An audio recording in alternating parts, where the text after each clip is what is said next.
Hey everybody, before we get started, I just want to sincerely apologize for how long it took for me to get this video out.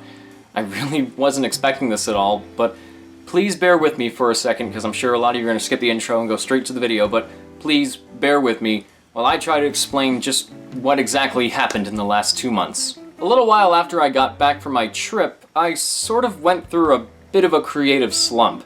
That's fancy YouTuber talk for having a mild mental breakdown.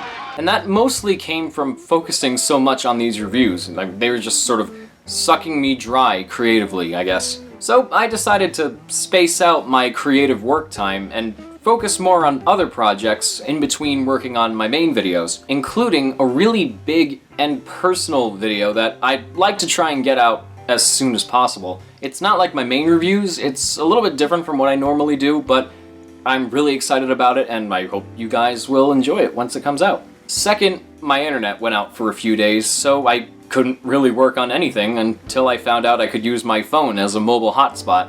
And of course, by the time I find the solution, my internet goes back on. It's that typical Peter Parker luck. Third, and spoiler alert, this game wasn't really very fun to play. And believe me, I never even wanted to review it, but unfortunately, I don't really have a choice. This'll teach you for getting all those badly animated Mounties to make fun of me. Now start the review, Nathaniel Blandy. Really? That's the best insult you can throw at me? Okay. Jeez.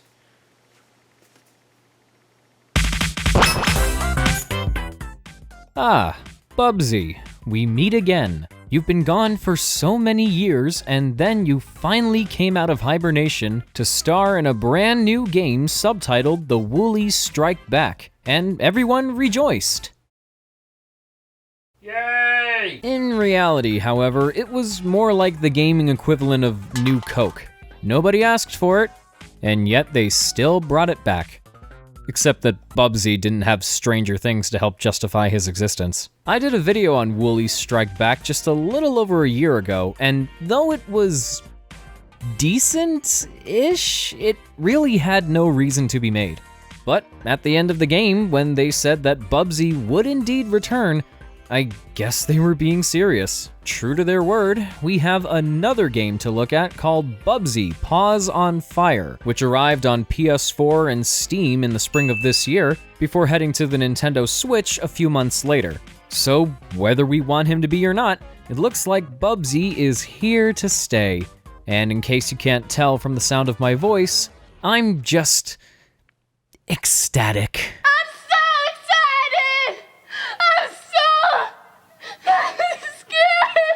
I could be doing so many other things right now. I could write a musical, climb a tree, train a pygmy marmoset to do my laundry, I don't know, anything. But since my life is being threatened by a fictional character, which seems to happen a lot to me on this show, I'm pretty much stuck here. Although, I am slightly curious to try this out, mostly because another new development team is behind it. Paws on Fire was developed by Choice Provisions of BitTrip and Runner fame. I have some experience with their previous work, so I'm really hoping they can make something out of this godforsaken cat. The game better be good because the packaging is pretty underwhelming. You'd think with this being the limited edition, they'd have more to offer in the way of extra goodies. Woolies Strike Back at least had a postcard from Bubsy himself. All we get here is a soundtrack CD and... Wait, what is this?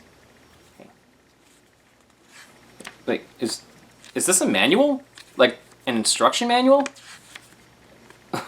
Look at that, it's even got a notes section. That's actually kinda neat. Part of me really misses the days when games came with instruction manuals, so credit where credit is due. Warning, cancer and reproductive harm? Bubsy's not going to give me cancer, is he?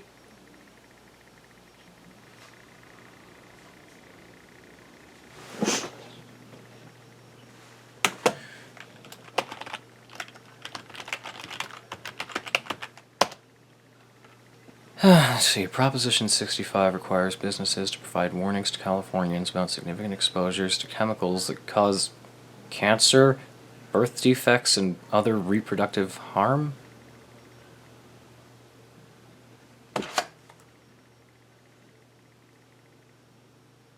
What the fuck?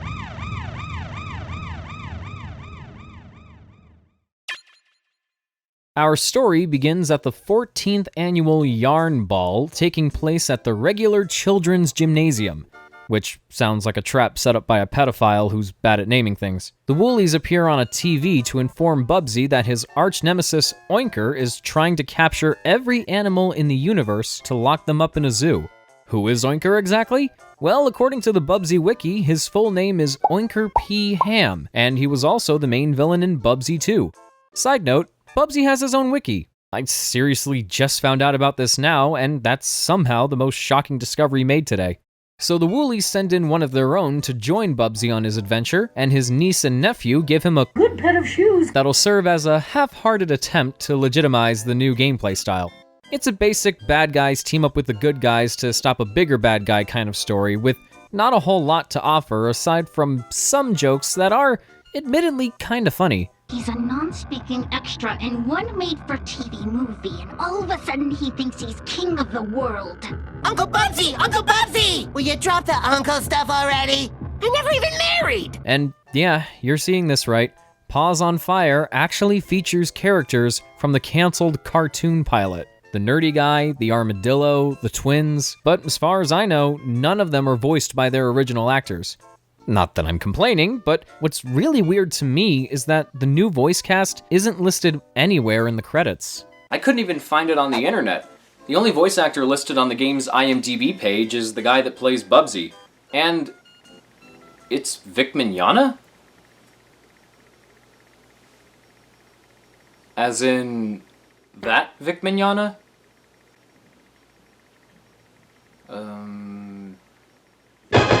I have an excellent idea. Let's change the subject. So, previous Bubsy games were no different from any standard platformers, aside from their more unique traits. But since the Bit Trip guys are behind this one, we've got ourselves an auto-running game. Bubsy's golden sketchers force him to keep moving through each stage, and all you have to do is make him jump or attack when needed. Now, generally I'm not really that big on these kind of games, unless it's something on a smaller scale like Sonic Dash or Super Mario Run. But I don't entirely mind it here because, for the most part, it keeps things relatively simple, if a little off the rails at times. Levels can be selected on a world map, and, in keeping with tradition, their names consist of animal-related puns, like Tales from the Crypt, Purrfect Dark, Howl Razor, and Careless Whisker. Are you freaking serious? Some levels require victory tokens to be unlocked, and you can obtain these trinkets by completing different stages with any character.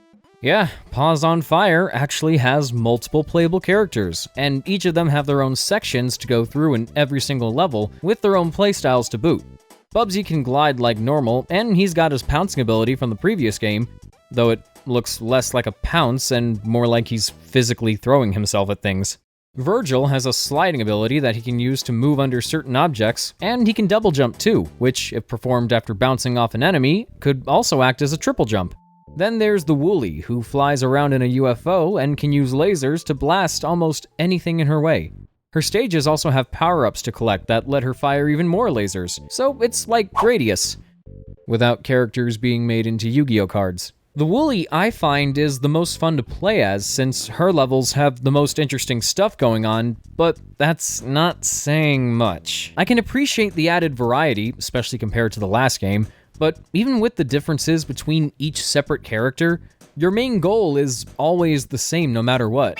No, who's calling me? Don't call me while I'm recording, go away! You don't have lives, so whenever you die, it takes you back to your last checkpoint, meaning no game overs, but progressing through each level still requires you to get to the end, rack up as many points as you can, and collect yarn balls on the way. Your score goes up every time you jump or kill an enemy, and you get more points the longer you can stay off the ground. It's only really worth it for the chance of getting your name on the online leaderboards, if you even care about that kind of stuff. Well, obviously these people do, including someone named Putis? Oh, and apparently I got a high enough score to make the global top 10 for some random level. Wow, not since the participation trophy I got in 6th grade basketball for only getting stuck in the net twice have I felt such a huge sense of accomplishment. Whoa, you too? I mean, never mind. At least there's more of an incentive for getting yarn balls this time. Rather than serving as collecting fodder like they did in previous Bubsy games, they can now be used to buy costume pieces from something called the Shoppery, which is run by Terry and Terry despite them having no idea what taxes are and giving up on obtaining a business license because it was too confusing. And that's canon, by the way. These range from different paint jobs for the Woolies spaceship to different outfits for Bubsy to wear, like a tuxedo, a potential lawsuit from AC/DC, and a dead meme.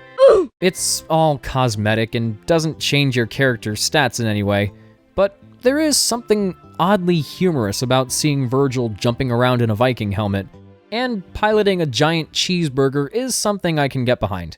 What I can't get behind, on the other hand, are the bonus stages. On top of the victory tokens you get for simply beating a level, each character can also find 3 pieces of an Arnold token. Nabbing all 3 will let you go through a bonus stage where you're put in control of Arnold the armadillo. Here you roll down a tube-like structure and collect food and crystal chunks, while also having to avoid different stage hazards. Think of them as Bubsy's equivalent to the special stages in Sonic 2, only far less mature and with more awkward controls. It's not like Sonic where you can hold left on the D-pad to just keep moving to the left or hold right to keep moving right. Arnold clings to different parts of the tube, and where you move him correlates with directions on the analog stick. Hitting up lets you stick to the ceiling, left makes you stick to the left side, right takes you to the right side, and hitting down moves you to the bottom. It doesn't feel seamless or natural. It's like a mobile game, but with touch controls mapped to a regular controller. If you move to the left side, you can't just keep holding left to roll along the ceiling and back again. You hold right to go across the ceiling and to the right. Then on the right side, you can't hold right to go back across the ceiling to the left. And going down doesn't put you right in the center, it sort of nudges you to the side a little bit. So if you're trying to go for all the collectibles, you need to know when to quickly hit the right direction or else you're gonna miss them. It's significantly off-putting when you try going to one side to get stuff coming in on the bottom, but you end up moving across the top because you're too far to the side you're already on.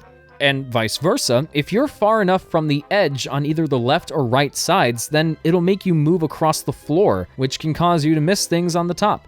The strange thing is that you can mitigate these issues by using the L and R buttons, and somehow they still screwed it up by making it slower and less precise. Screwing up basic gaming tropes seems to be a recurring thing here, so let's go back to those Arnold tokens for a second. Each character has 3 pieces of a token to collect in every stage, but what if you manage to find 2 out of 3 pieces with only 1 missing? Well, then you can just play through that character's portion again to grab it. That's totally fine, as long as I don't have to get the other pieces again, right? Right? I don't have to do it. They make you get the other pieces again. In one instance, they even got the placement of the token pieces wrong. Near the start of level 1-6, I found the second piece of an Arnold token before I even found the first. Thinking there was something I missed, I killed myself a few times and replayed through that first part of the level again, just to try and find some kind of secret area where the first piece might have been. Then I just gave up and went on through the stage normally, only to find the first token piece near the halfway point. So when this level was being designed, somebody somehow managed to place the second token piece before the first one. How does that even happen? Maybe they just figured nobody would play the game thoroughly enough to find it. And to the dev's credit, I wouldn't have if it wasn't for him. I don't know about you, but I don't think this game was properly optimized. Paws on Fire isn't very graphic intensive, and yet I still noticed my frame rate dropping on the occasion. Though not dropping as hard as I just did, going through that thing. Once I got to the second world, the collision detection started getting pretty inconsistent. Like, look at this. There are 2 enemies here, and my feet are clearly touching the top of this guy's head, but somehow I ended up slipping in between both of them. Loading screens are also abundant, almost close to Sonic 06 territory. One to load the title screen, one to load the shoppery, one to load each level. Not really a big deal, but often the load times can be extremely questionable, specifically with Bubsy stages. For whatever reason, the game takes a longer time to load a Bubsy level than just about any other section.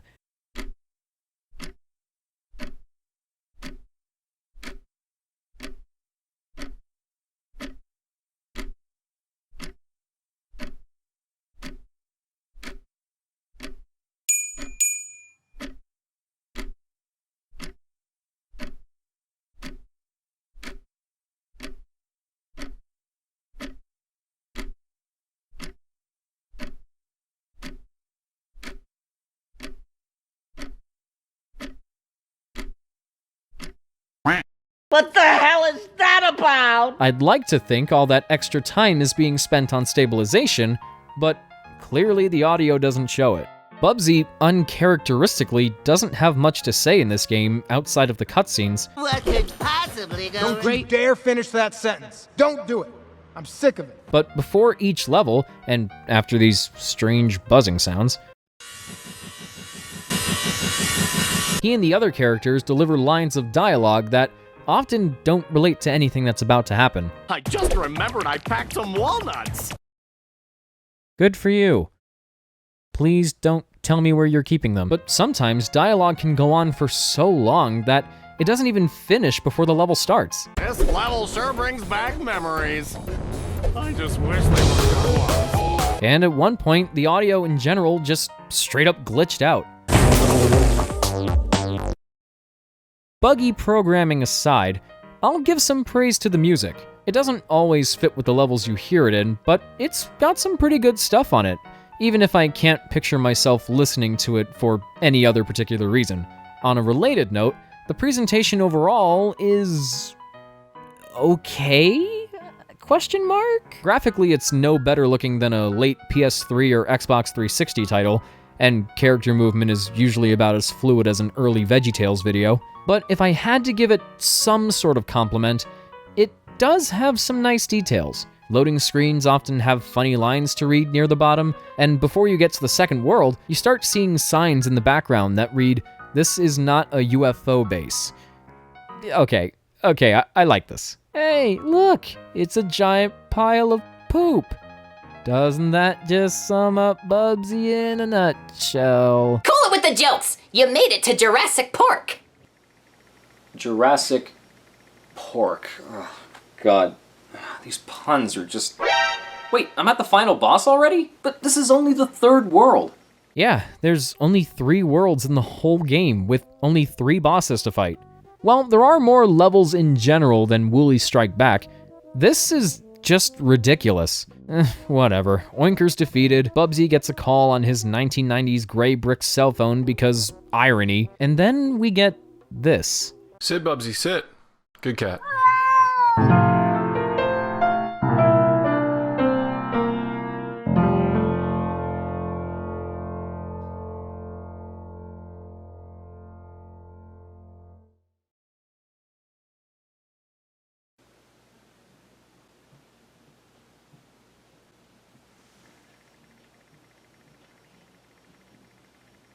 Honestly, I'm just as dumbfounded as you are. Well, at least I'm done with the game. Now, since this does have Bubsy's name attached to it, I could easily call it terrible or one of the worst games ever made and move on with my life, but I'm not going to do that. Instead, I'm actually going to be fair and give a sincere, unbiased opinion. In closing, this game is a flaming hot mess. Paws on Fire somehow feels like both a step up and a step down from the last game. Sure, it has more to offer in terms of gameplay, there's more content presented here, and it takes more than an hour and a half to complete, but at the same time, it has less intuitive controls, the level design is flat and often pretty cheap in places, and it takes more than an hour and a half to complete. You can beat it in the same time it would take to finish Mario Maker 2's story mode, so roughly less than 5 hours. But truthfully, this game is so monotonous and uninteresting, that chances are you'll put it down about halfway through the first world, should you even be bothered to try it out at all. Even as autorunners go, you're better off playing Choice Provision's other games, like Runner 3. You can play as Mario's voice actor Charles Martinet for one thing, and it costs about half the price. It's worth every penny, especially considering the asking price for Paws on Fire, whether physical or digital, is $40? No! This game isn't even worth $20. It feels like it was made with the mobile market in mind, but for some reason Accolade decided to put it on consoles because they thought it would sell better. I doubt that anyone would buy it either way. And you know what? You shouldn't. You're really not missing out on a whole lot. In all seriousness, did I find anything to take away from playing this game? Anything of any substance or worth? Well, it didn't give me cancer, as far as I know. But it also gave me an idea. According to one of the game's loading screens, Bubsy apparently loves being on fire. Well, that's certainly good to know. What are you looking at me for?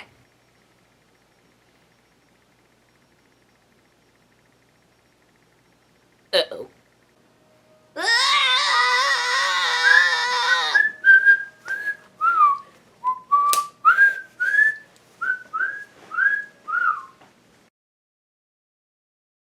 Oh, my throat hurts, but I'm gonna do this outro anyway. Let's do this. Thanks for watching, everybody. And again, I want to apologize for just how long it took to get this video out. I didn't mean for it to take so long, but hopefully you're okay with how it turned out. And as always, a very special thank you to the patrons on screen, the names that you're seeing scroll across the screen, and to my superstar supporters for this month, Henry Newman and Jake Winans. I really hope I'm pronouncing that right. Sorry, Jake. But anyway, if anyone else out there would like to support me as well, then, well, you probably know what to do by now. You can pledge to my Patreon page or become a sponsor for this channel by clicking the join button, either down there or somewhere else. I don't know where it is. I'm not going to force you to do these things. You don't have to if you don't want to, but it would absolutely mean the world to me, and it would genuinely help out a great deal. Plus, you get some cool rewards for it. In fact, I might just put out a little behind-the-scenes video for this one, which will be exclusive to my channel members or patrons. So, you never know. Links to my social media and Discord server are in the description, and if you want to stay updated on my future uploads, then be sure to ring the bell so you can be part of the, what is it, notification squad? I don't have a name for it yet. If you guys have any ideas for names that I can use for my notification squad, then you can put them in the comments if you want. Thanks again for watching, and with that said, this is Mark bidding you all a smashing farewell. See you guys later!